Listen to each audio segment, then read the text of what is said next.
Banjir, oh banjir, bencana yang tiap 5 tahun sekali datang menghantui penduduk Jakarta. Malah sekarang banjir datang tiap tahunnya dan membuat penduduk Jakarta makin stres. Tidak hanya membuat jalanan macet, tetapi banjir juga menimbulkan banyak sekali penyakit, sampah, hingga cucian hanyut. Mengapa banjir di Jakarta terus terjadi? Apakah ini semua salah Ahok? Ataukah salah si tukang bakso yang jualan bakso kuahnya kebanyakan sampai tumpah-tumpah yang akhirnya bikin Jakarta banjir? Intinya, banjir Jakarta merupakan masalah yang multidimensional. Mulai dari daratan Jakarta sendiri yang sudah tidak sanggup menerima volume air yang besar, pemerintah yang kurang siap antisipasinya, sampai penduduknya sendiri yang sangat sulit untuk diatur.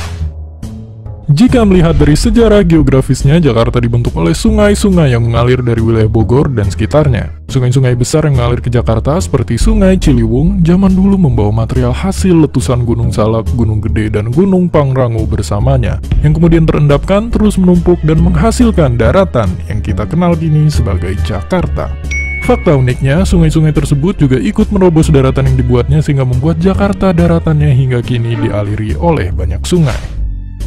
Kemudian, pada waktu musim kemarau, sungai-sungai di Jakarta ini sangat bau dan kering. Tapi, waktu musim hujan, sungai-sungai ini membawa volume air yang sangat besar yang akhirnya membuat daerah tepian sungai jadi ikutan banjir.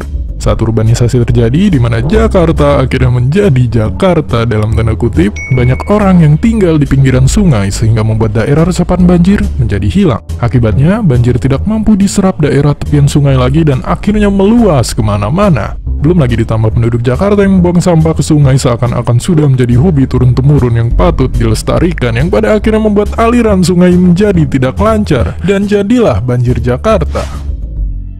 Urbanisasi penduduk Jakarta juga membuat Jakarta makin padat. Banyak orang yang kemudian membangun rumah di kota Bogor dan Puncak, di mana pembangunan ini membuat banyak hutan di daerah tersebut akhirnya digundulkan demi pemukiman. Akibatnya, air hujan di wilayah Bogor dan Puncak yang seharusnya diserap oleh hutan malah jadi langsung mengalir menuju Jakarta bagai kuah bakso yang tumpah dari mangkoknya. Volume air yang besar dari Bogor dan Puncak tersebut tidak dapat ditampung oleh sungai-sungai di Jakarta dan jadilah banjir di Jakarta.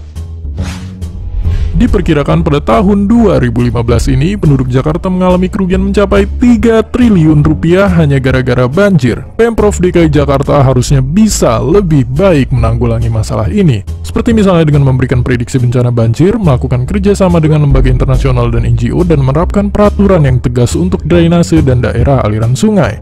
Tapi, selain Pemprov itu sendiri, penduduk Jakarta sendiri harusnya juga berpartisipasi aktif mencegah banjir, misalnya dengan melaporkan pembangunan tempat tinggal liar di tepian sungai, dan melaporkan orang-orang yang hobinya buang sampah sembarangan lewat berbagai macam media yang sudah maju di zaman sekarang. Seperti lewat aplikasi Clue yang tersedia di Google Play Store, layanan pengaduan online lapor, SMS Gubernur yang langsung bisa disambungkan ke Ahok, hingga Jakarta Smart City yang dapat membuat warga Jakarta dapat mengawasi pekerjaan pemerintahnya sendiri.